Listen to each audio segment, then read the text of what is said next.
네, 시청자 여러분 안녕하십니까? 천지TV 경제 프로그램의 진행을 맡은 이인철입니다. 이인철의 경제인사이트 오늘 벌써 두 번째 시간입니다. 지난주 첫 방송 나간 이후 시청자 여러분들의 뜨거운 반응 대단히 고맙습니다. 댓글을 찬찬히 좀 들여다보니까 이런 생각이 들었습니다.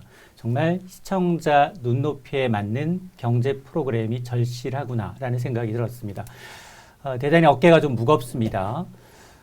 지난 시간에는 이제 첫 시간이었던 만큼 현재 국내외 경기를 좀 진단했고요. 코로나 이후 이 경제 위기의 해법과 대안에 대해서 모색하는 시간을 가졌습니다. 자, 오늘은 크게 세 가지를 준비했습니다. 첫 번째 이슈는 이제 지난주부터 정부가 전 국민을 상대로 긴급 재난 지원금을 지급하고 있습니다. 이게 내수에 얼마나 크게 기여할지, 이 8월까지 다 쓰고 나면 9월부터 혹시나 소비 절벽이 오는 건 아닌지 긴급 점검합니다. 두 번째 이슈는 미국과 중국이 불안합니다. 2차 무역전쟁 가능성이 커지고 있습니다. 이번 타겟은 반도체 산업입니다. 워낙에 우리나라의 반도체 산업의 비중이 크기 때문에 이 미중 간 패권 전쟁에 과연 한국 반도체 산업은 어떻게 되는 건지도 살펴보도록 하겠습니다. 자, 세 번째 이슈는 시청자 여러분들의 댓글로 남겨주신 의견을 반영했습니다. 경기 둔화기의 재테크, 개인들은 어떤 재테크로 접근하는 것이 좋을지 살짝 공개합니다. 자, 지금 유튜브로 생중계되고 있습니다. 방송 도중 끝까지 시청하시면서 여러 가지 의견을 남겨주시면 적극 반영하도록 하겠습니다. 자, 오늘도 저를 도와주실 두 분의 전문가 모셨습니다. 지난 시간에 이어서 두 분의 절친 모셨는데요. 왼쪽에는 EAR 리서치의 홍춘욱 대표입니다. 어서 오십시오. 네, 안녕하세요. 반갑습니다. 예. 자, 오른쪽에는 자본시장연구원의 황세훈 실장입니다. 어서 오십시오. 네, 안녕하세요. 반갑습니다. 예, 오늘도 잘 부탁드리겠습니다. 자, 첫 번째 토론으로 들어가기 전에 긴급재난지원금 두 분 다 받으셨죠? 네, 받았습니다. 한 분은 서울, 한 분은 경기도에 거주하고 계신데 얼마나 받았는지, 어디에 썼는지 좀 얘기를 해주세요. 4인 가족이라서 100만 원 받았고요. 예. 아이들 안경 맞췄습니다. 저는 기부했는지는 안 물어보겠습니다. 예, 뭐. 네. 황 실장님? 네, 저는 경기도에 거주하기 때문에 이제 경기도에서 먼저 이제 재난지원금 이제 받았고요. 4인 가족이기 때문에 1인당 20만 원씩 해서 경기도에서 이미 지급이 다 끝났습니다. 그래서 80만 원 받았고요. 그 다음에 이제 중앙정부에서 나오는 재난지원금 100만 원, 4인 가족이기 때문에 100만 원이지만 그 지방에서 이미 받은 게 있어서 그런 부 차감을 하고 나서 80만 원 조금 넘게 87만 원 해서 합치면 조금 더 많습니다. 서울에 계시는 분들보다 조금 더 많이 받았죠. 용인 수지에 살고 계셔가지고 총 액수가 187만 원. 167만 원. 167만 원. 네. 어디에 쓰였어요? 애들 데리고 이제 외식하는 데도 쓰고요. 뭐 여러 가지 생활비 지출로 많이 사용하고 있습니다. 그 한 카드사가 이제 조사한 자료를 보니까 말씀하신 것처럼 요식업에 가장 많이 썼고요. 그리고 사실은 이게 좀 맹점이 좀 있긴 합니다. 사용처에 대한 논란이 있는데 온라인을 통해서는 사용할 수가 없습니다. 그럼에도 불구하고 오프라인으로 사용할 수 있는 게 꽤 있어요. 교육비가 그렇고요. 그리고 학원비가 교육비에 들어가겠죠. 여기에다가 이 비대면 어떤 배달 같은 경우에도 온라인으로는 사용하지 못하지만 오프라인 카드를 가져왔을 경우 현장 결제는 또 가능하다고 들었어요. 자, 이러면서 이제 사용하시는 분들이 많은데 이번에 뿌려지는 돈이 무려 14조 원이 넘습니다. 자, 홍 박사님, 대략 14조 원이 넘는 돈이 뿌려지면 이게 내수 회복에 얼마나 도움이 될까요? 크진 않습니다. 그러나 도움은 됩니다. 이렇게 말씀을 드릴 수밖에 없는 게요.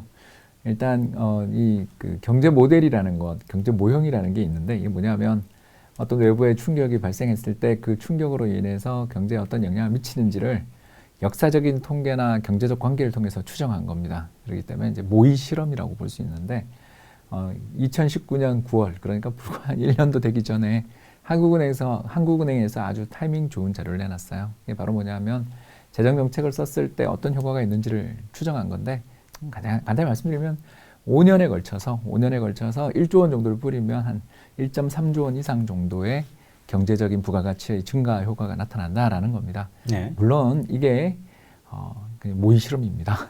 옛날이랑 지금이랑 이제 앞으로 달라지겠죠. 근데 다만 이번에 나온 우리 그 지원금은 기본적으로 그 시한이 정해져 있는 돈이기 때문에 네. 사실 물론 이제 다른 방법을 통해서 디스카운트해서 어떻게 또 할 방법은 있겠지만 적어도 일단 단기간 내에 소비를 갖다가 급격히 써야 된다라는 그런 목적을 가지고 지출되는 돈이기 때문에 역사적으로 다른 나라의 사례를 살펴보더라도 불황기에는 이 효과가 더 증폭된다.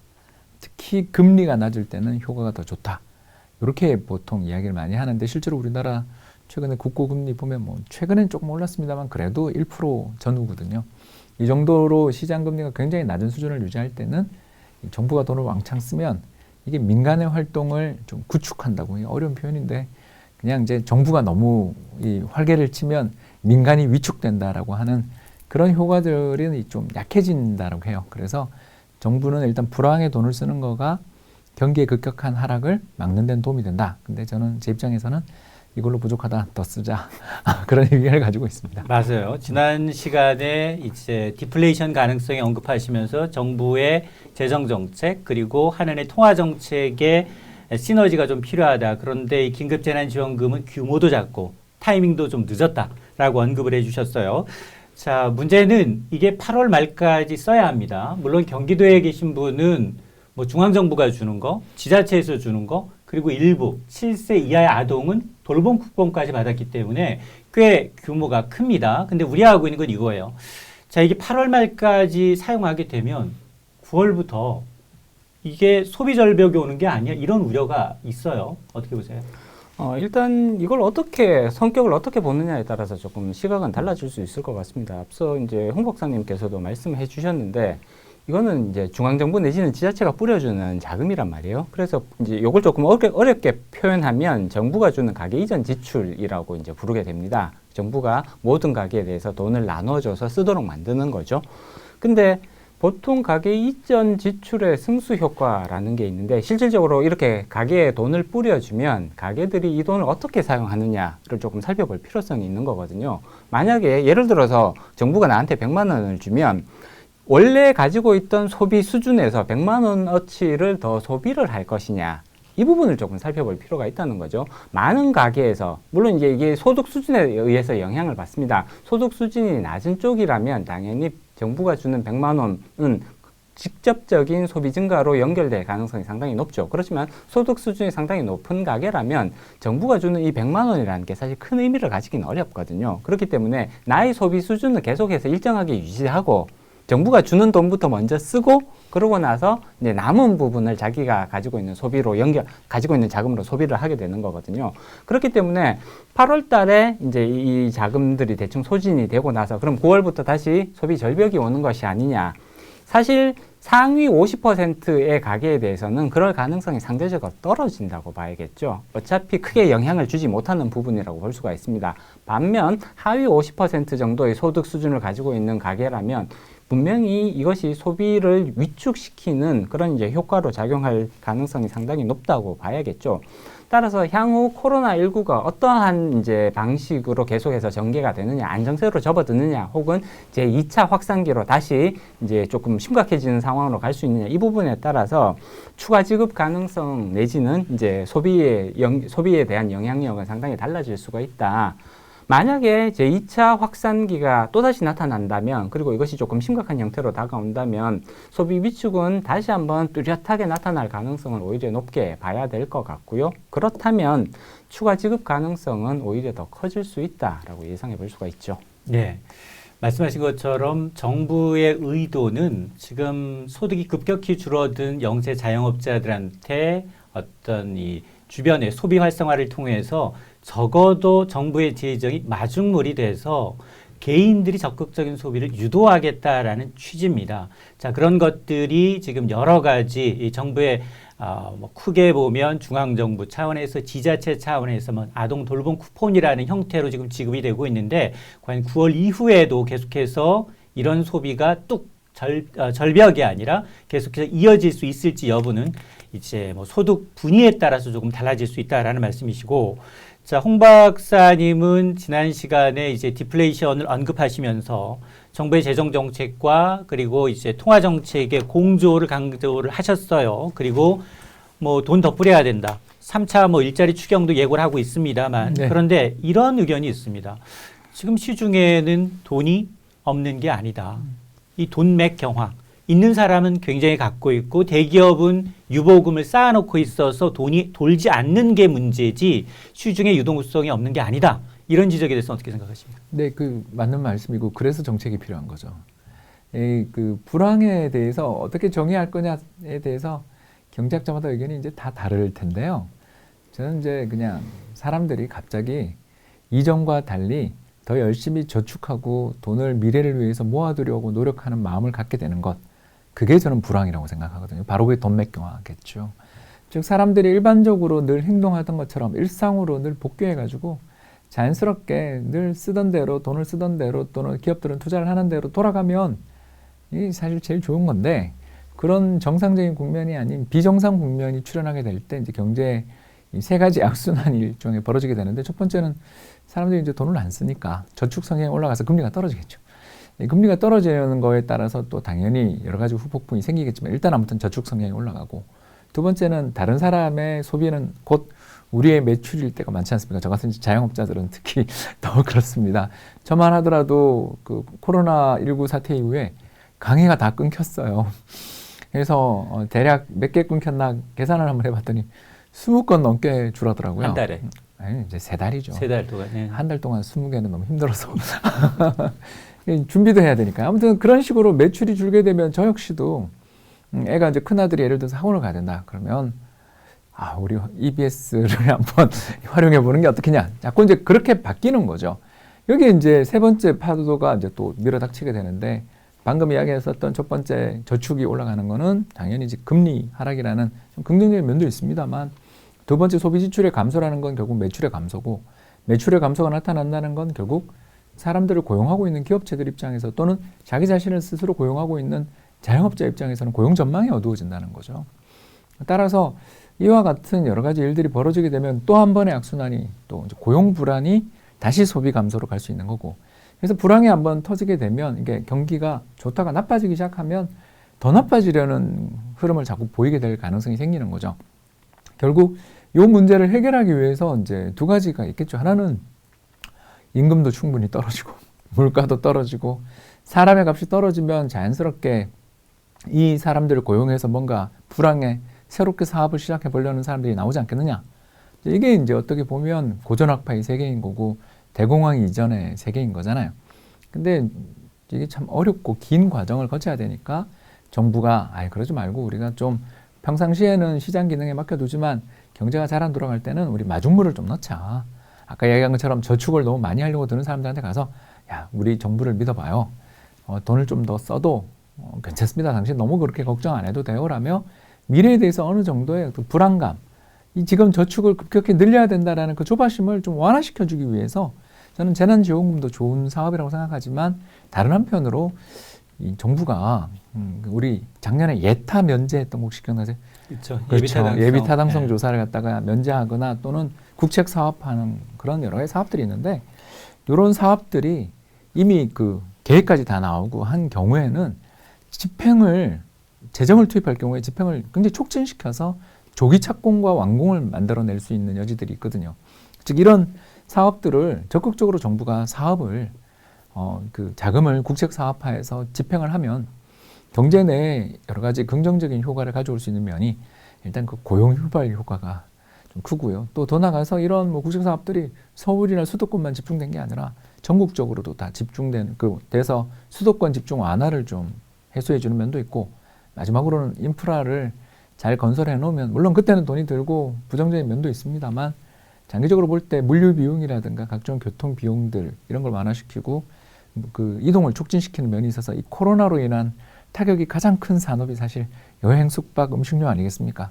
이런 산업도 좀 도와줄 수 있기 때문에 전 뉴딜도 좋고요. 지난번에 이야기했으니까 그는 통과하고, 뉴딜 정책부터 시작해서 다양한 방면에서 돈을 효과적으로 뿌릴 수 있다고 생각되는 부분은 일단 좀 적극성을 가지고 하면 경제가 회복된 다음에 그때 좀 긴축해도 늦지 않지 않느냐, 이렇게 생각합니다. 그러니까 홍 박사님 얘기는 추가로 정부가 재정을 투입한다 하더라도 일회성으로 지금 전 국민을 대상으로 추가적으로 보편적 복지를 하는 쪽보다 오히려 굵직굵직한 사회 SOC의 대규모 프로젝트를 통한 경기 활성화가 오히려 돈을 쓴 쪽에 더 효과가 더 낫다라고 예, 보시는 그러니까 거예요? 그래서 이제 저는 일자리가 복지다. 그 일자리 좀 만들어주자. 근데 일자리 만드는데 자영업 도와주는데 재난지원금이나 구원금도 굉장히 좋지만 이걸로는 부족하다. 이거 저는 연장하자는 건 반대하는 게 아니고요. 이것도 하고 다른 것도 좀 하자 의견으로 받아주시면 감사하겠습니다. 예. 자, 일자리 문제 얘기를 해주셨으니까 정말로 우리나라도 심각합니다. 미국만 심각한 줄 알았어요. 그런데 우리나라도 3월에 19만여 명 넘게 일자리를 잃었고요. 지난달은 거의 47만여 명 넘게 일자리가 사라졌습니다. 주로 청년, 여성, 임시 일용직 일자리예요. 자, 이런 고용 취약계층이 지금 일자리가 갑자기 사라지면서 이분들은 사실은 고용보험에 가입돼 있지 않기 때문에 실업부여를 받을 수도 없는 상황입니다. 자, 이래서 정부가 긴급하게 공공부문에 일자리 156만여 개를 만들어내겠다라고 얘기했는데 사실 뭐 급하다 보니까 이런 일자리라도 만족해야 하겠지만 그러나 재정을 투입하면서 이렇게 단기 일자리가 계속 지속 가능하지 않기 때문에 굉장히 좀 단기성에 그치지 않냐라는 지적이 있어요. 어떻게 보십니까? 네, 일단 단기적인 응급 처방의 성격이 강하다고 봐야겠죠. 일단 이제 국민들이 가장 원하는 것은 장기적으로 유지가 될 수 있는 안정적인 일자리라고 볼 수가 있거든요. 근데 이 안정적인 일자리라는 것이 계속해서 이제 줄어드는 추세로 가고 있는 것은 분명해 보입니다. 그렇기 때문에 일자리 확대, 공공부문이 주도하는 방식으로 이제 계속해서 이루어져 왔고요. 그리고 이제 양질의 일자리라기보다는 어떻게 보면 오히려 비정규직에 가까운 그런 방식으로 이제 공공부문에서 일자리들이 창출이 되어 왔죠. 근데 공공부문이 주도하는 일자리 창출이라는 것은 그 한계를 뚜렷하게 가질 수밖에 없습니다. 지속 가능성 측면에서는 굉장히 큰 한계를 보일 수밖에 없고요. 그렇기 때문에 결국은 공공부문에 의한 일자리 창출보다는 민간의 일자리 창출을 지원하는 방식으로 가져가는 것이 오히려 더 합리적인 방향성이다라고 지적을 하지 않을 수가 없습니다. 공공부문의 역할이라는 거 앞서도 계속해서 홍 박사님이 말씀해 주셨듯이 이것은 마중물의 역할을 할 수밖에 없는 것이거든요. 공공부문의 문제의 근원을 해결하겠다. 모든 일자리 창출을 우리가 끌고 나가겠다. 한계가 뚜렷하게 나타날 수밖에 없는 것이고요. 그리고 지속 가능성 측면에서도 보면 떨어질 수밖에 없습니다. 공공부문이 창출한 일자리라는 것은 결국은 세금에 의해서 충당될 수밖에 없는 부분이거든요. 세금이나 혹은 국채 발행을 통해서 이렇게 조달한 자금, 결국 빚인 거잖아요. 미래 세대에 대한 이제 부담이 늘어나는 이런 방식으로 공공부문의 일자리가 창출이 될 경우라면 결국은 국가 부채를 나쁘게 만들고요. 재정 이제 건전성을 악화시키는 방향으로 갈 수밖에 없습니다. 따라서 공공부문에 의해서 일자리 창출이 주도되는 방식보다는 장기적인 관점에서는 민간에서 더 많은 일자리가 창출될 수 있도록 지원을 하는 방식으로 가져가는 것이 오히려 더 합리적인 방식이다. 앞서 홍 박사님께서 말씀해 주셨듯이 예타가 이미 이제 통과된 그런 사업들은 적극적으로 신속하게 진행을 하게 되면 이것은 공공부문에 의해서 일자리가 창출되는 방식이 아니라 민간이 일자리를 창출할 수 있도록 공공부문은 지원하는 역할인 거거든요. 자금을 지원하고. 따라서 이러한 방식으로 가져가는 것이 오히려 더 합리적인 방향성이라고 볼 수가 있습니다. 그리고 여기에서 또 굉장히 중요한 부분이 민간에서 일자리 창출이 제대로 일어나기 위해서는 인프라를 갖춰주는 것 굉장히 중요하고요. 인프라뿐만이 아니라 새로운 인프라에서 새로운 기업들이 나타날 수 있도록 내지는 새로운 비즈니스 모델들이 나타날 수 있도록 산업 규제를 지금과는 완전히 다른 방식으로 유연화시킨다든지 규제를 완화시킨다든지 이런 노력도 굉장히 중요한 의미를 가진다고 볼 수가 있죠. 네. 자, 문제는 이 고용지표가 경기 후행성입니다. 굉장히 우리는 구조조정하기가 좀 어렵습니다. 노사협약을 통해서 구조조정하기가 어렵지만 지금 이 3월 지표보다는 4월 지표가 더 악화되고 있죠. 그러면 5월 지표가 더 악화될 가능성이 높은데 그동안은 주로 대면 서비스 업종이 타격을 받았다면 이제 본격적으로 가장 좋은 안정된 일자리라고 하는 제조업 쪽으로 이제 구조조정이 이어질 수밖에 없는데 어떻게 이걸 좀 차단해야 할까요? 그래서 저는 금리 정책이 중요하다 이렇게 좀 보는 쪽인데요. 일단 우리 정부가 기간 산업 관련돼 있는 펀드를 이번에 대규모로 론칭해서 상당수 좀 어려움에 처해 있는 기업들의 대규모 집단 연쇄 파산은 좀 막았습니다만 아무래도 정부 돈을 받게 되면 그 구조조정을 요구하게 돼 있는 게 이게 어쩔 수 없는 채권단의 속성입니다. 그러니까 남유럽 재정위기 때 기억나시잖아요. 이번에 스페인과 이탈리아가 얼마나 많은 인명피해를 받는지 우리 봤지 않습니까? 그런 나라들의 특징이 지난번 대부분 공공재정 지출을 가혹하게 삭감당한 나라들일수록 이번에 더 큰 고생을 하는 걸 봤지 않습니까? 그런 것처럼 채권단 입장에서는 저 기업이 돈을 잘 갚느냐를 이렇게 열심히 쳐다볼 수밖에 없거든요. 그렇기 때문에 이면 사람들의 마음이라는 게 다 똑같거든요. 와, 내가 이거 갚아야 돼. 계속 경영에 이 간섭을 받게 돼. 이런 상황들 속에서 가지고 있었던 이제 무수익 자산 또는 수익성이 떨어지는 자산부터 정리해고라든가 이런 것들이 빈발할 가능성들이 되게 높아집니다. 따라서 이런 은행이나 펀드를 통한 자금 지원이 참 산업정책 측면에서는 용이한데 이걸 저희들이 별로 안 좋아하는 이유가 상당수 이코노미스트들이 이런 정책을 좀 싫어하는 이유가 이런 식으로 개입하게 되면 그 뒤가 훤히 좀 보이거든요. 그런 면에서 놓고 볼 때 최근 미국에서 회사채 펀드 관련돼 있던 그 접근과 다른 접근이 있었던 걸 혹시 좀 기억하실 필요가 있지 않나. 바로 연준이 회사채를 사줬지 않습니까? 물론 투자 적격 등급에 해당되는 회사채만 사줬습니다만 그 직후에 이제 무슨 일이 있었냐면 세계 최대의 비행기 제작 회사인 보잉이 30조 원 규모의 회사채 발행에 성공을 했습니다. 그러니까 구제금융을 받을 거라고 다 알려져 있었는데 채권 시장에 발생한 신용 경색을 덜어주기 위해서 연준이 양적 완화를 해주면서 채권 시장의 안정을 찾고 그 채권 시장의 안정을 찾는 과정에서 적기에 회사채를 대규모 발행해서 공적 자금 투입되지 않고 그러니까 구제금융 없이 공공자금 없이 자금 조달에 성공을 했어요. 물론 이게 보잉이니까 가능하다. 저도 동의합니다. 30조라는 자금 규모도 믿어지지 않을 정도로 크고요. 다만 제가 이 사례에서 좀 말씀드리고 싶은 것은 우리나라 시장에서 정부가 펀드를 하나 정해가지고 거기다가 정부가 자금을 넣어놓고 레버리지를 통해 투자하는 방식 이런 것이 어떻게 보면 정부 입장에서는 선호하는 방식일 수 있어요. 그러나 이게 아까 방금 말씀드린 여러 문제를 낳게 될 수 있습니다. 따라서 정책 금리를 인하하고 더 나아가서 가능하다면 시장에 적극적으로 유동성을 더 공급하는 방안을 찾아서 금융시장의 중개 기능 안정화를 통해서 거기서 시장에서 각 기업들마다 신용등급과 경제 여건에 따라서 차등화된 금리로 대출을 받고 회사채를 발행할 수 있도록 만들어 나가는 방식도 이제 지금 우리가 고민이 필요한 거지.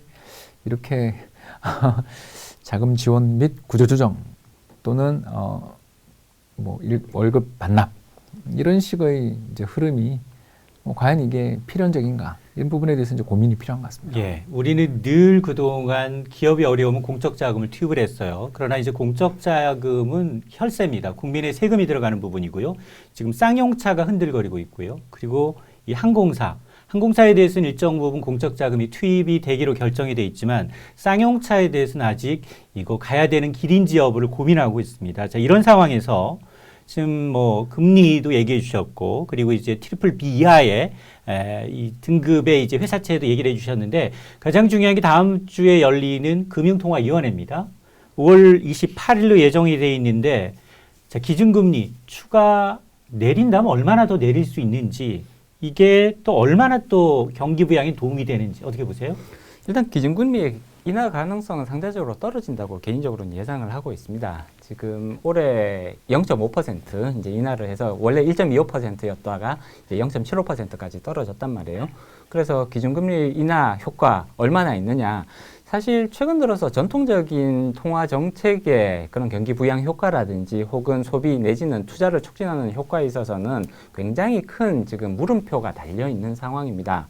금리를 인하를 하게 되면 기업의 입장에서는 좋은 것일 수 있습니다. 그래서 투자를 늘리고 소비자들도 소비를 더 늘릴 인센티브가 존재하는 것은 사실입니다만 지금 현재 금리 수준이 0.75%인데 금리가 너무 높아서 투자를 안 하는 기업들은 사실상 거의 없다고 볼 수가 있거든요. 기업들이 투자를 안 하는 이유는 조금 더 근본적인 데 있습니다.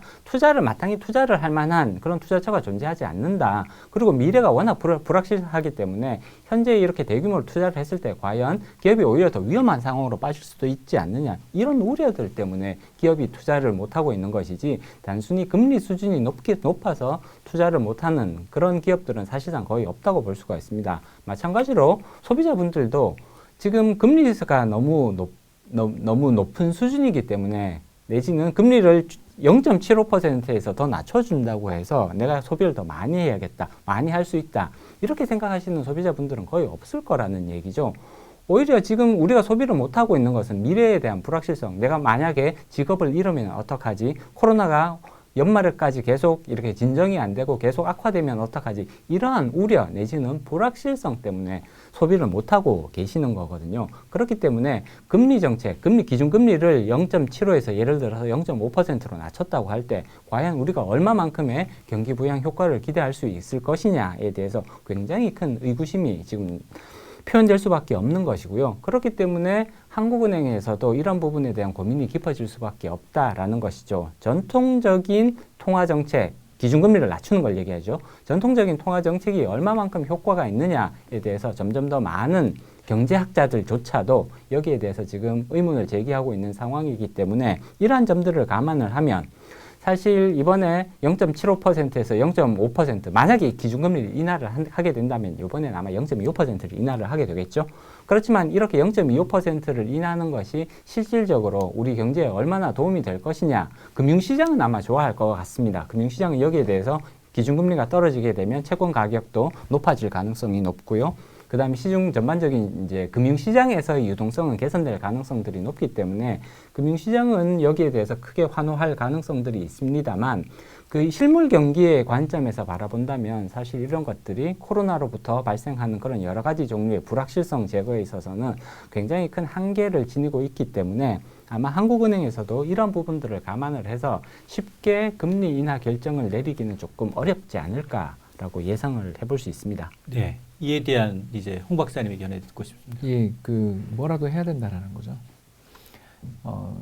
40만 명, 50만 명 아마 이제 잠재적으로 생각을 해보면 수백만 명이 이번 사태로 일자리를 잃었거나 또는 구직을 아예 포기한 것 같습니다. 미국처럼 2천만 명 이렇게 숫자가 딱 나오면 좋을 텐데 우리나라는 안타깝게도 이 고용 통계에 잡히는 통계들에서 이제 구직 포기자들 부분 이런 것들이 있어서 실업률은 오히려 안 올라가는 이상한 나라라서 그러니까 한국 통계만 갖고 딱 이렇게 말씀드리기는 어려운데 이제 저는 이 시장 금리나 자산 시장 그리고 더 나가서 통화 정책의 신호 효과 이런 쪽으로 이제 좀 말씀을 드리고자 하는데요. 일단 첫 번째 대부분의 한국을 제외한 그러니까 G20이라고 부를 이유는 세계를 주도하고 있는 20개 나라들 중에서 그 이제 브릭스 국가들 남아공까지 포함하면 5개 정도 될 텐데요. 이런 나라들을 제외하고 대부분의 선진국들 1인당 국민소득 2만 불, 3만 불 이상 되는 OECD 가입 국가들 대부분은 지금 현재 이제 제로금리에 다들 진입했고 또 그런 신흥국조차들도 최근에 제로금리를 하고 있는 나라들이 속속 늘어나고 있습니다. 당장 단적인 예가 어제 태국 중앙은행이 디플레이션 리스크에 맞서서 기존 3.8%였던 금리를 대폭 삭감하는 걸 어제 봤는데요. 제가 이 말씀을 드리는 이유는 뭐냐면 일단 그 신호를 의미한다라는 겁니다. 경기의 부양을 위해서 적극적으로 통화정책 당국이 나서고 있고 이 단호한 조치를 통해서 경기를 부양할 수 있도록 우리 노력하겠습니다라는 걸 경제 주체들한테 그러니까 수백만 명의 일자리를 잃거나 포기한 사람들한테 신호를 주는 거죠. 조금만 기다려라. 금방 좋아질 것이다. 우리가 노력하고 있다. 이게 이제 저는 정부 정책에 있어서 첫 번째 효과라고 생각하고요. 두 번째는 우리 아까 방금 재정 이야기를 했잖아요. 근데 이제 재정을 왜 그렇게 적극적으로 안 쓰냐? 재난지원금 주는데 세상에 이렇게 3달 걸리는 게 뭐냐? 우리 되게 좀 답답했지 않습니까? 경기도 계시는 분들은 좀 빨리 받으셔서 좀 부러웠어요. 왜 이런 일이 벌어지냐 하면 결국 재정이 급격히 악화돼서 우리나라 국가신용등급 떨어질 것이다. 이렇게 걱정하시는 분들이 되게 많아서 그렇거든요. 그분들의 말도 틀린 건 아니니까요. 다만 이제 제가 말씀드릴 수 있는 것은 정책 금리를 제로 레벨까지 떨어뜨리게 되면 회사채 금리나 국채 금리들이 순차적으로 떨어질 가능성이 있고요. 이렇게 되면 정부가 재정 적자를 무릅쓰고 정부가 경기를 부양하기 위해서 발행한 적자 국채의 금리 부담이 급격히 줄어듭니다. 그러니까 회사채 금리가 바로 떨어질 거라고 저는 말씀 안 드렸고요. 국채 금리부터 떨어지거든요. 그러면 무슨 일이 벌어지냐면 예를 들어서 100조 정도의 적자 국채를 찍었다 하더라도 그렇지 않습니까? 우리가 그렇게까지는 안 찍을 것 같은데 일단 제가 그냥 가정입니다. 계산이 쉬우니까. 100조짜리 적자 국채를 찍었는데 이걸 10년이나 30년 만기 채권으로 먼 훗날에 원금을 갚아야 되는 채권으로 찍었는데 지금 금리를 여기서 정책 금리를 예를 들어서 0.5% 정도로 했다면 1년 연이자가 5천억이거든요. 그러니까 이게 그 국가 정책에 있어서 금리 부담이라든가 구축 효과 이런 걸 걱정하시는 분들한테 안 그런 거 걱정 안 해도 된다라고 이야기를 할 수 있다라는 거죠. 그래서 이제 세 번째가 앞으로 더 중요할 텐데 저는 지금 최근에 호주를 비롯한 몇몇 중앙은행들이 실시하고 있는 금리 상한제에 대해서 관심을 이제 좀 가지고 있는데요. 이 금리 상한제라는 게 뭐 별게 아니고요. 호주 중앙은행이 이제 정책금리를 0.25%로 사실상 제로금리죠. 0.25%로 낮추고 포워드 가이던스라고 해가지고요. 앞으로 수년에 걸쳐 정책금리를 인상하지 않겠습니다고 약속을 했고요. 왜냐하면 이제 금리가 올라갈 거라는 기대를 하는 사람들이 있으면 또 채권 안 사잖아요. 그러니까 그걸 하면서 세 번째가 뭐였냐면 호주 정부가 발행한 국채의 상단을 0.25%로 제약하고 그 이상의 만약 발행되는 채권이 나오면 무제한 매입하겠다라는 무제한 양적 완화 정책을 밝힌 거죠. 그러니까 이런 정책들을 밝히면서 뭐 어떤 일들이 나타나는가는 보시면 알겠지만 호주 달러가 오히려 강세예요. 그러니까 왜 그러냐면 금융시장의 참가자들은 그 나라가 어떤 정책을 펼치면 다 나가버릴 거라고 생각하실지 모르지만 그 나라 경제를 살리기 위해 정부가 적극적으로 돈을 풀고 경기를 살리기 위해서 강한 이니셔티브를 가지고 이제 주도권을 가지고 경기를 부양시킬 수 있다는 힘, 에너지들을 보여주면 오히려 그 나라에 대한 신뢰가 높아지게 되거든요. 그런 면에서 제가 뭐 한국은행이 지금 당장 방금 호주가 했던 세 가지 조치, 제로금리, 포워드 가이던스 양쪽 완화를 하자 이런 뜻은 아니고요. 다만 처음에 앞에 했던 두 가지 효과가 있지 않습니까? 경기를 부양하기 위해 적극적으로 노력하고 있다. 두 번째, 이자 부담 너무 걱정하지 마시고 국가재정 부실화에 대한 부담 너무 걱정하지 마시고 적어도 한 10년, 30년은 매년 5천억만 이자 부담하면 됩니다. 정도로 굉장히 이자율을 낮춰줌으로써 재정정책을 후원해주는 면도 있다. 이런 말씀을 좀 드리고 싶은 거죠. 자, 그렇다면 지금 원하는 지금 기축통화가 아닙니다. 그런 걸 감안했을 경우 우리가 하느니 금리를 내릴 수 있는 가이드라인, 하단 마지노선은 어디라고 보세요? 저는 제로금리라고 보고 있습니다. 그러니까 0.75에서 제로까지 낮출 수 있다. 제로까지 낮출 수 있다고 생각합니다. 그러니까 왜 그러냐면 이제 기축통화의 그 범주에 들어가는 나라는 미국밖에 없는 거고 이제 기축통화의 대체 자산까지는 아니지만 기축통화 약간 밑에서 결제통화 내지는 준비자산으로 기능하는 통화가 보통 한 6개에서 10개 정도를 드는데 그 통화의 말석 정도에는 한국도 들어가고 호주도 들어가거든요. 그러니까 참고로 스위스 프랑이 전 세계 외환보유고 들어가게 되는 통화들 중에 6번째거든요. 근데 그 경제 규모가 워낙 작은데도 들어갑니다. 그게 제가 말씀드리고자 하는 건 어떤 나라가 기축통화니까 돈을 풀 수 있다 아니다가 아니라 국제적인 통화인가 그리고 그 나라 경제가 건실하다라는 평가를 다른 외부로부터 받고 있는가가 중요한 거지 기축통화만 할 수 있다 이런 식으로 단정 짓고 말하기에는 최근 아까 말씀드린 호주를 누가 기축통화라고 이야기할 수 없지 않습니까? 그런 나라들조차 시행을 하고 있다는 정도는 알아두면 우리나라 입장에서 이 작은 나라잖아요. 작은 나라에서 적극적인 경기 부양 정책을 펼치는 것이 오히려 국제적인 신뢰를 높일 수 있는 면도 있는데 그 부분은 너무 무시되는 거 아니냐 이렇게 말씀을 좀 드리는 것이죠. 예. 자, 첫 번째 이슈의 놀이가 좀 길어졌습니다. 다음 미국과 중국 간 패권 전쟁으로 화제를 좀 돌려보도록 하겠습니다. 미중 간 2차 무역 전쟁 가능성이 고조가 되고 있습니다. 올 초만 하더라도 미중이 극적으로 1차 합의, 스몰 딜에 합의하면서 조금은 잠시 휴전에 들어가는 게 아니냐라는 기대감이 컸죠. 하지만 최근에 코로나19 책임론을 두고 양국 간 공방이 좀 치열해지고 있습니다. 특히 트럼프 대통령은 이 화웨이를 타겟으로 정한 것으로 보이는데 반도체를 좀 비할 조짐이에요. 네, 일단 도널드 트럼프 미국 대통령은 화웨이뿐만이 아닙니다. GT라든지 이제 몇 개 이제 중국 그 반도체 관련 업체들이 더 있죠. 중국 통신 장비가 이제 미국 내 판매를 봉쇄하는 행정명령을 원래는 이제 올해 5월 달에 마무리를 지을 예정이었는데 이걸 다시 1년을 연장을 해서 내년 5월까지 이제 연장하는 방안을 발표를 했죠. 그리고 계속해서 이제 중국에 대한 비난 수위를 높여가고 있습니다. 트럼프 대통령뿐만 아니라 이제 폼페이오 이제 국무장관이라든지 혹은 백악관에 있는 여러 이제 고위직들이 계속해서 중국에 대한 비판들을 이어가고 있는 모습들을 보이고 있습니다. 코로나에 대한 이제 그런 이제 책임론, 그 다음에 계속해서 무역에 있어서 불공정한 그런 거래 행위들, 불공정한 무역 행위들이 계속 이어지고 있다. 이런 식으로 이제 비판들이 나오고 있는데 결국 이런 것들을 종합해서 살펴보면 지난 1월 달에 이루어졌던 1단계 무역 합의가 정상적으로 이행될 가능성은 지금 굉장히 떨어져 있다. 사실상 거의 없다고 볼 수가 있을 것 같고요. 이런 얘기는 결국 2단계 무역 전쟁, 이미 시작된 것이 아니냐라는 이제 시장의 분석들을 이제 낳게 될 수밖에 없는 거죠.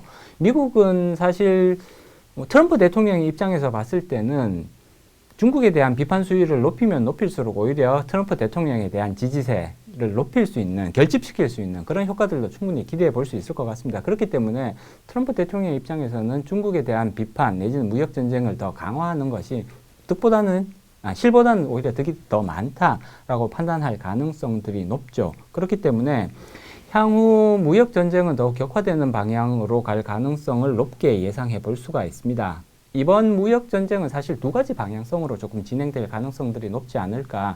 일단 코로나 사태가 가져온 굉장히 중요한 그런 이제 시사점이 뭐냐면 생산 기지가 너무 중국에만 집중되어 있으니까 여기에 큰 문제가 생긴다. 중국에 문제가 생기니까 글로벌 공급망 자체가 아예 무너져 버리는 이런 현상들이 나타났단 말이에요. 그렇기 때문에 미국의 입장에서도, 그리고 심지어는 유럽이나 혹은 일본, 호주의 입장에서도 중국의 생산 기지가 너무 집중되어 있으면 문제가 발생할 수 있구나. 그리고 이 생산 기지가 집중되어 있다라는 것은 결국은 미국의 대중 무역 적자를 확대시키는 요소가 될 수밖에 없는 거거든요. 그렇기 때문에 트럼프 대통령 입장에서는 이렇게 생산 기지가 너무 중국에 집중되어 있는 문제점들을 조금 해소할 필요성이 있겠다. 생산 기지를 옮겨서 베트남이라든지 혹은 아시아의 다양한 여러 지역으로 옮길 필요가 있겠다라는 생각을 분명히 하고 있는 것 같고요. 사실 화웨이에 대한 이제 여러 가지 제재는 이러한 포석일 가능성이 상당히 높습니다. 화웨이를 제재를 하게 되면 그러면 미국에 있는 기업들뿐만이 아니라 이 동남아에 있는 기업들도 다 화웨이, 중국에 저렇게 생산 기지를 만들었다가는 굉장히 큰 어려움을 겪을 수가 있겠구나. 그래서 중국에 있는 기업들을, 생산 기지들을 다 중국 이외의 그런 기지들로, 국가들로 이렇게 옮기게 되는 그런 이제 압박에 굉장히 효과적인 수단이 될 수 있다라는 거죠.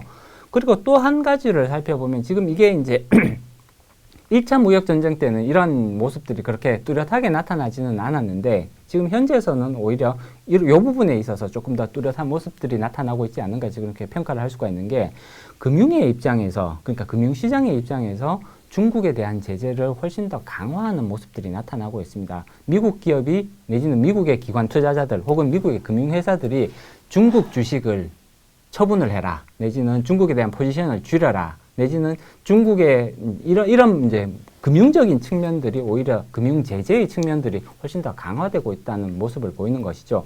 이것은 결국은 미국과 중국 간의 무역 분쟁은 최종적인 전선이 금융시장에서 나타날 가능성들은 많은 시장 전문가들이 예상하고 있는 부분입니다.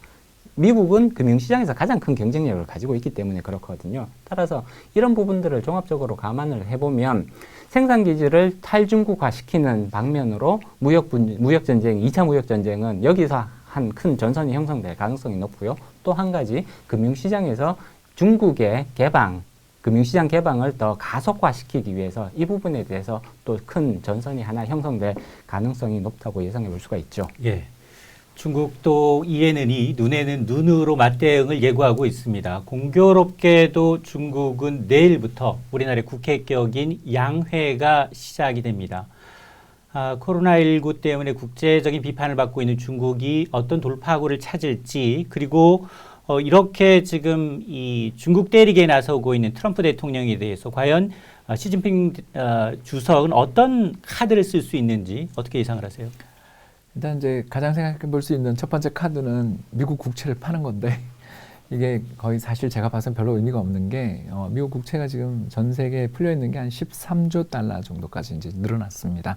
왜냐하면 최근에 이번에 대규모 또 재정 정책을 펼쳐가지고 그렇게 됐거든요. 그래서 총액이 2조 달러 정도의 적자 국채를 찍었기 때문인데 문제가 지난 5월 2주 동안 찍었는데 2주 동안 발행한 물량이 1조 2천억 불 정도를 발행했거든요. 그러니까 이건 뭘 뜻하냐면 중국이 들고 있는 미국 국채가 총액이 1조 1천억인데 그거 전액에 해당되는 물량이 2주 만에 시장에서 그것도 수십 대 1의 경쟁 속에 낙찰이 됐거든요. 그래서 중국이 미국에 대해서 이제 보복을 하려면 국채 판다 이런 거는 지금 봐서는 거의 의미 없는, 그만큼 그러니까 전 세계 모든 투자자들이 다 불안해가지고 미국 국채만 사러 전부 다 지금 뛰어가는 정말 기축통화가 뭔지를 정말 보여주는 상황이고요. 그렇기 때문에 중국이 쓸 수 있는 카드로서 이제 금융 쪽에서 그쪽 쓸 수 있는 카드는 제가 봐서 좀 없고, 지금 두 번째로 해볼 수 있는 것은 결국 인센티브를 자기들이 아까 방금 이야기하셨던 것처럼 글로벌 투자자들이 자신들에게 들어올 수 있도록 그리고 영향력을 높여 나가고 더 나가서 중국 그 국부 펀드들이 어마어마한 규모로 자금을 운용하고 있거든요. 당장 뭐 회안기금 CIC 같은 경우는 수조 달러, 제가 그때 들었던 데이터로는 3조 달러를 이미 넘은 걸로 알고 있는데요. 어마어마한 돈들을 운용하고 있는 그 펀드들을 이용한 간접적인 어떤 영향력 강화에 더 나가서 중국에서 이제 다른 나라로 이전할 가능성들이 굉장히 높아진다고 저도 그렇게 보고 있거든요. 그렇다면 그걸 잡아두기 위한 여러 가지 혜택들을 경기 부양 차원에서 이번에 아마 전인대에서 양회에서 상당히 공격적인 경기 부양이 나오지 않겠냐라는 그런 기대를 하는 게 그 이전부터 이미 중국 중앙은행이 금리를 조금씩이지만 계속 내리고 있습니다. 그래서 최근 3%대 중반까지 내려져 있는 상황이라는 점을 감안해 본다면 이번에는 미국에 맞서서 강대강으로 나가기는 지금 좀 어려운 여건인 만큼 인센티브를 강화하고 부양하는 쪽으로 좀 대응이 있지 않겠나 기대하고 있습니다. 예. 자, 문제는 이 고래 싸움에 새우등 터지는 한국의 반도체 기업들입니다. 워낙에 삼성전자, SK하이닉스가 화웨이에 대한 매출 비중이 높은 데다가 미국은 미국 편에 사라, 또 중국은 중국 편에 사라라고 요구한다면 입지가 굉장히 좁아질 수밖에 없어요. 어떻게 보세요? 네, 일단 단기적인 관점과 장기적인 관점은 조금 약간 다른 방향성을 가질 가능성이 높다라고 예상을 하고 있습니다. 이제 미국과 중국이 서로 이제 자기 편에 붙어라라고 우리나라에 대해서 엄청난 압력을 가하고 있는 상황인데요. 단기적으로 봤을 때는 중국의 기업들, 특히나 트럼프 대통령은 계속해서 중국 기업 때리기를 오히려 더 강화할 가능성이 높습니다. 이런 얘기는 결국은 중국 기업들에게 조금 특히 중국의 대미 수출에 문제가 생길 가능성이 높아진다는 것을 의미하는 것이고요. 그 영향은 직접적으로 우리나라 기업들에게 넘어올 수밖에 없는 거죠. 삼성전자, 하이닉스뿐만이 아니라 다양한 종류의 그런 제조업 기업들, 중국에 대한 수출 비중이 높은 그런 기업들한테 영향력이 넘어올 수밖에 없다고 볼 수가 있습니다. 따라서 단기적인 관점에서는 중국에 대한 수출은 계속해서 줄어들 가능성들이 오히려 더 높다고 예상해 볼 수가 있죠. 다만 조금 장기적인 관점에서 봤을 때는 중국을 벗어나는 기업들이 오히려 이제 늘어날 가능성들이 높단 말이에요. 물론 이제 중국은 계속해서 이제 우리나라에 대해서 협박도 하고 회유도 할 겁니다. 중국에 계속 남아 있어라. 뭐 이런 방식으로 협박도 하고 회유도 할 겁니다만, 그렇지만 지금 이제 전체적인 글로벌 전선이 형성되어 가는 과정들을 살펴보면 예전에는 중국과 이제 미국 간에 이렇게 이제 싸움이 붙는 상황이었고, 유럽 같은 경우에는 오히려 그냥 옆에서 뒷짐지고 구경을 하는 그런 모습들이 오히려 더 강하게 나타났습니다. 그렇지만 이번 코로나 사태를 계기로 해서 유럽 쪽 국가들이 많은 다수가 오히려 미국 쪽에 이렇게 가담을 하는, 합세를 하는 이런 모습들이 저는 더 나타나고 있는 게 아닌가 그렇게 해석을 하고 있고요. 그렇다면 미국의 그런 의지 내지는 미국과 유럽이 합쳐지는 그런 의지들이 중국에 조금 더 이렇게 더 강하게 어필을 하면서 중국에 조금 더 양보를 하는 이런 모습들이 나타날 수 있지 않을까라고 예상을 해볼 수가 있습니다. 따라서 장기적으로 봤을 때는 오히려 기회 요인도 충분히 발생할 수가 있다. 특히 중국의 공급 기지가 축소되는 방향으로 미국의 또는 유럽의 의지가 반영이 돼서 축소되는 방향으로 가게 된다면 빠져나오는 기업들이 물론 당연히 동남아 쪽으로 많이 빠져나가겠죠. 그렇지만 일부 우리나라가 그 역할을 맡을 가능성도 배제할 수는 없다라고 예상해 볼 수가 있는 부분이고요. 따라서 이런 부분들을 감안을 하면 장기적인 관점에서는 오히려 기회 요인, 물론 장기적인 관점에서도 위험 요인은 충분히 공존을 합니다. 그렇지만 기회 요인이 부각될 여지들이 남아있는 거고요. 반면 단기적인 관점에서는 오히려 무역 분쟁이 격화되면서 우리 기업이 그 직접적인 타격을 받게 되는 이런 모습으로 나타날 가능성을 예상하고 있습니다. 예. 자, 이런 타이밍에 글로벌 두 개 거대 반도체 기업, 대만 반도체죠. 파운드리 1위 업체입니다. 그러니까 주문형 반도체를 잘 만드는 TSMC는 미국 쪽에 기울고 있는 것 같아요. 미국에다 반도체 공장 짓겠습니다. 손들었고요. 이런 타이밍에 이재용 삼성전자 부회장은 중국 반도체 공장을 현지 방문을 했어요. 어떻게 해석하세요? 네, 선택을 강요받고 있습니다. 방금 황 실장님 말씀하신 거 차원에서 우리나라도 대만의 길을 가지 않겠냐고 저는 솔직하게 보고 있고요. 다만 이제 중국 시안이나 수조 지역에 있는 한국의 그 반도체 공장들이요, 그 중국향 수요를 대응하기 위해서 지어져 있는 것들이라서 그 공장을 뺀다라는 건 제가 봐선 도저히 이건 정말 힘든 선택인 것 같고 결국 이제 추가 투자를 하게 될 때 미국 공장을 텍사스의 오스틴에 있습니다. 거기를 확충하는 쪽으로 그렇게 우리가 이제 줄을 서야 되지 않겠냐. 어느 회사라고 말은 안 했고요. 네, 저는 제 생각에도 TSMC가 다 보여줬다고 생각합니다. TSMC가 세계 최대의 그 위탁 가공 생산 반도체 회사인데 이 회사 매출의 거의 20%가 화웨이 하나에 집중되어 있다고 해요. 그래서 화웨이 쪽 수출을 사실상 중단하게 되는 거고요. 여기서 이제 들어가는 게 그 AP라고 해서 스마트폰 안에서 CPU 역할을 해주는, 물론 요새는 CPU뿐만 아니라 거기다가 이제 모뎀이라든가 수많은 제품들을 다 복합적으로 집어넣고 있는 종합 연산 처리 기계인데요. 그거 조립을 화웨이를 못 해주게 되는 거죠. 그러면 스마트폰 자체를 아예 못 만들게 됩니다. 그래서 저희 우리나라가 뭐 D램 반도체를 주냐 안 주냐 이거는 좀 다른 대체제라도 어떻게 찾아볼 만한 부분도 있는데 전 세계 파운드리 시장 60%를 차지하는 TSMC가 미국 쪽으로 기울었다라는 건 정말 결정적인 요인인 것 같고요. 우리가 판세가 이미 기울어가고 있는 상황에서 말씀하신 것처럼 당장은 우리가 중국향 매출에 있어서의 감소 이런 것들을 좀 감수하더라도 지금은 밸런스를 생각할 때는 아니지 않나 그런 생각을 좀 하게 되는 것 같습니다. 예. 자, 세 번째 이슈로 화제를 돌려보겠습니다. 시청자 여러분들이 가장 관심이 많은 주제입니다. 경기 침체기에 부자들은 어디에다 투자를 할까요? 개인 투자가들도 궁금합니다. 자, 포트폴리오. 만약에 두 분이 1,000만 원의 종잣돈이 있습니다. 주식에다 둘 건지, 예금에다 둘 건지, 달러 살 건지, 최근 인기는 금을 살 건지, 네. 포트폴리오를 좀 조정 좀 해주세요.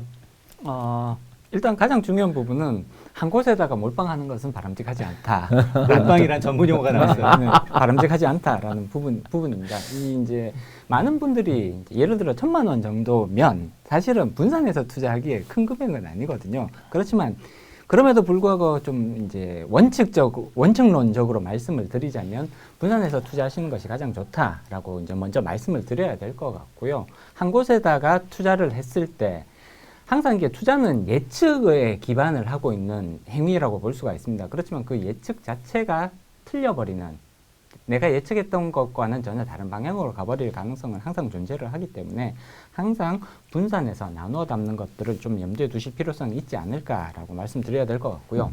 그리고 지금 굉장히 너무 많은 투자 자산이 존재하기 때문에 도대체 어떤 것을 선택해야 될지 항상 이런 어려움을 이제 직면하고 계실 텐데 여러 가지 사안들이 있습니다. 최근 들어서는 뭐 금의 인기, 특히나 이렇게 양적 완화, 대규모의 자금이 풀리는 시점에서는 사실 금만큼 방어 수단, 유용한 방어 수단을 찾기가 쉽지는 않다라고 예상을 해볼 수가 있죠. 그렇지만 이제 금을 일단 조금 이렇게 제외시키고 나면 그러면 현재로서 어느 쪽이 가장 이제 그래도 유망해 보이느냐를 좀 판단해 볼 필요성이 있을 것 같은데요. 개인적으로는 미국 주식에 대한 비중을 높이는 것은 굉장히 조금 의미 있는 방향성이 아니겠느냐라고 평가를 하고 있습니다. 미국 주식, 왜 한국 주식도 아니고 미국 주식이냐라고 말씀을 하실 텐데 대규모 지금 대부분의 국가, 특히 중앙은행들이 엄청난 속도로 돈을 풀어대고 있거든요. 유럽 중앙은행 마찬가지고요. 일본, 호주, 그리고 미국 중앙은행 가장 많은 돈을 풀고 있는데 이렇게 돈을 풀었을 때 그 반사 효과 내지는 그 늘어나는 유동성으로 인한 효과를 가장 많이 볼 수 있는 국가가 과연 어디일까를 생각을 해보면 여기 있는 대부분의 분들이 아마 동의하시지 않을까 싶어요. 미국이 가장 큰 효과를 볼 가능성이 높다고 생각을 합니다. 미국 달러는 국제시장에서 가장 중요한 기축통화라고 볼 수가 있습니다. 그렇기 때문에 미국이 많은 돈을 풀 때 그 베너핏, 그 이익을 누가 가장 많이 볼 것이냐? 미국이 가장 많이 볼 수밖에 없다는 거죠. 달러는 어디에든지 사용되고 있습니다. 심지어는 우리의 일상생활까지 지배하고 있는 것이 달러라고 볼 수가 있거든요. 따라서 미국 연준이 많은 돈을 풀었을 때 당연히 그 혜택은 미국이 가장 많이 볼 수밖에 없는 것이고요. 그리고 미국 중에서도 그 상위에 있는 굉장히 대형주들, 잘 나가는 주식들, 잘 나가는 기업들이 그 혜택을 볼 가능성은 가장 높다고 예상해 볼 수가 있습니다. 따라서 여러 가지 투자 자산들 중에 현재의 상황에서 굳이 한두 가지를 이제 선택을 하자면 미국에 있는 기업들, 특히 대형 우량주들, 다우존스 빵이라고 하는 빵, 페이스북, 예, 빵 주식들이라든지 아마존, 넷플릭스, 뭐 구글과 구글 뭐 같은 그런 이제 그런 주식들 내지는 그 다우존스 안에 들어가 있는 마찬가지 빵들이 주로 이제 다우존스 지수 안에 다 들어가 있거든요. 이 안에 들어가 있는 대형 우량주 중심으로 해서 그 주식 그 비중을 확대를 시킨다면 미국 주식이 가지고 있는 또 한 가지 중요한 특징은 굉장히 이렇게 주가 상승 속도가 빠르다라는 거거든요. 우리나라 주식에 비해서 오히려 미국 주식의 상승 속도가 더 빠르다 이런 이제 인식들이 굉장히 강합니다. 그렇기 때문에 미국 주식에 대한 비중을 확대시키는 전략은 현재로서는 굉장히 유용한 전략이 되지 않을까 그렇게 예상하고 있습니다. 그러니까 1,000만 원 정도 돈이 있으면 금은 제외하고 미국 주식 사겠다예요. 그렇습니다. 자, 어떻게 생각하세요?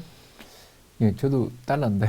달러. 예. 주식이 아닌 달러예요. 예, 달러인데 이제 예. 달러를 가지고 저는 이제 상장지수 펀드 중에 이제 ETF라고 우리 흔히 축약해서 이야기하는데 미국 리츠를 최근에 가장 좀 관심을 가지고 지켜보고 있고 조금씩 사실 개인적으로 또 투자도 하고 있습니다. 그러니까 리츠를 살펴보는 이유는요.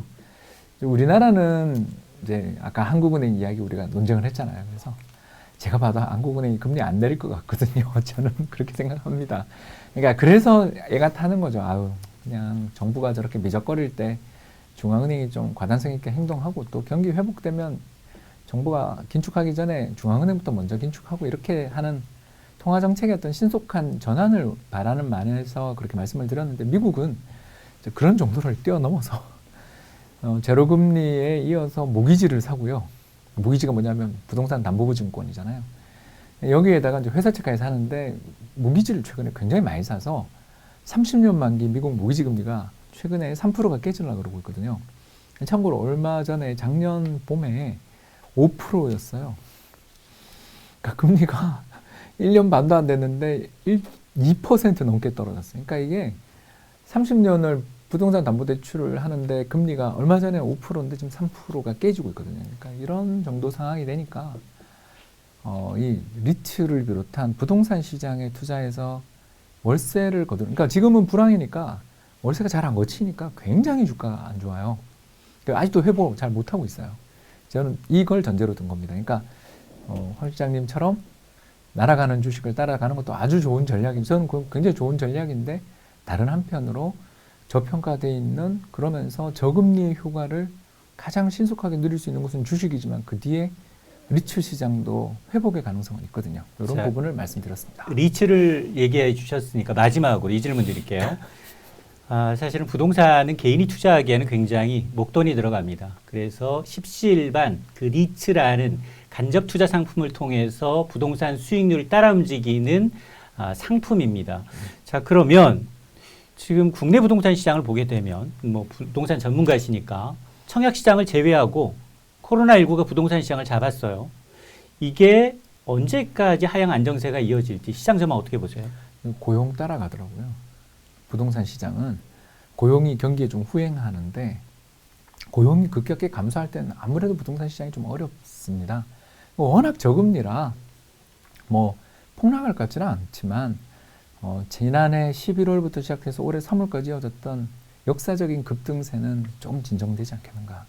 너무 많이 올랐어요. 정말 특히 수용성이라는 신조어까지 생길 정도로 경기도 부동산이 황 실장님 살고 계시는 수지 지역까지 엄청나게 급등해가지고요. 이제 조금 쉬는 타이밍으로 저는 보고 있어서 한국 부동산도 뭐 나쁘다라고 보진 않지만 저금리의 효과가 거긴 바로 직접적으로 나타나고 있는 미국 리츠를 조금 더 선호한다로 봐주시면 감사하겠습니다. 예, 황 실장님 마지막. 네, 지금 계속해서 자금들이 풀리고 유동성이 풀리고 있잖아요. 그렇기 때문에 부동산 자체의 가격 하락 가능성은 제한적이라고 예상을 하고 있습니다. 그렇지만 이렇게 풀린 유동성들이 실질적으로 이제 부동산 시장으로 본격적으로 유입되는 데는 상당한 시간이 소요되는 것이 일반적입니다. 최소한 1년 이상 정도의 시간이 소요된다라고 개인적으로는 예상을 하고 있고요. 그렇기 때문에 당분간은 부동산 가격이 크게 움직이기는 어렵다. 향후 1년 정도는 부동산 가격이 크게 움직이기는 어렵지 않겠느냐라고 예상을 하고 있습니다. 다만 글로벌 시장에서 계속해서 이제 유동성들이 확대되는 전략들이 나오고 있고요. 우리나라도 마찬가지입니다. 따라서 이러한 상황들이 계속해서 이어진다면 결국은 전체적인 인플레이션보다는 특정 자산에 자금들이 몰려서 쏠리는 현상들이 나타날 가능성들이 높은 거고요.